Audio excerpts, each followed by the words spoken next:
Hello guys, today I'm going to show you how to do a men's cut. So I'm creating a tutorial where I use the iPad to create the lines and sections, so it's going to be easier for you to understand.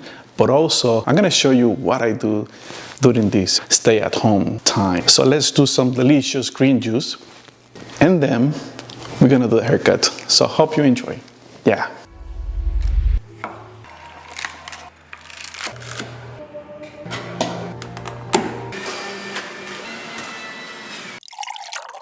Salud.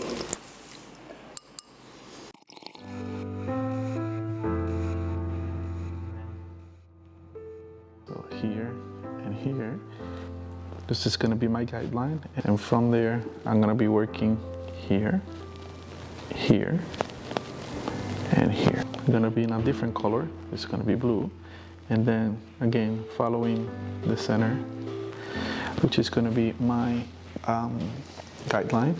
From this point is going to be more following the head shape, pivoting radius. And this is actually how I create my head sheets and my diagrams for my haircuts. I hope you enjoy.